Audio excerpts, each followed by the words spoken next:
Bollywood స్టార్లకు shock ఇచ్చింది Maharashtra food and drug administration. పలుకు పలుకులో కేసరి అంటూ పాన్ మసాలా ప్రమోషన్లు చేస్తున్న బాలీవుడ్ స్టార్లు షారుఖ్ ఖాన్, అజయ్ దేవగన్, టైగర్ ష్రాఫ్లకు నోటీసులు పంపించింది. మహారాష్ట్రలో పాన్ మసాలా, గుట్కా తయారీ విక్రయాలపై నిషేధం ఉంది.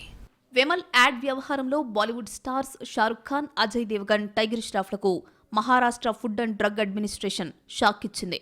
పాన్ మసాలా బ్రాండ్ను పరోక్షంగా ప్రచారం చేస్తున్నారనే ఆరోపణలతో నోటీసులు జారీ చేసింది.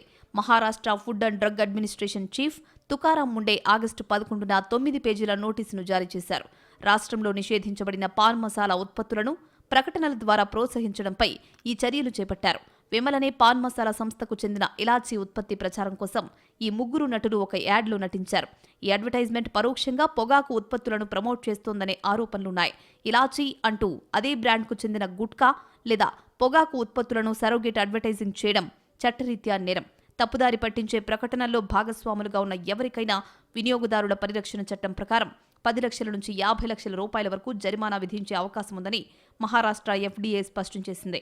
అలాగే సదరు నటులపై 3 ఏళ్ల వరకు ఎలాంటి ఉత్పత్తుల ప్రకటనల్లోనూ నటించకుండా నిషేధం విధించే అవకాశం ఉంది. చట్టపరమైన నిబంధనలను ఉల్లంఘించి ప్రజలను తప్పుదారి పట్టించేలా ప్రకటనలు ఇస్తున్నారనే ఫిర్యాదుల నేపథ్యంలో ఎఫ్డీఏ ముగ్గురు బాలీవుడ్ స్టార్లకు నోటీసులు ఇచ్చింది. గతంలో అక్షయ్ కుమార్ కూడా విమల్ బ్రాండ్ ప్రచారంలో నటించాడు. విమర్శలు రావడంతో తప్పుకున్నాడు. క్షమాపణలు కూడా చెప్పాడు. షారుఖ్ ఖాన్, అజయ్ దేవగన్, టైగర్ ష్రాఫ్లు మాత్రం పలుకు పలుకులో కేసరి అంటూ విమల్ బ్రాండ్ ని ప్రచారం చేస్తున్నారు.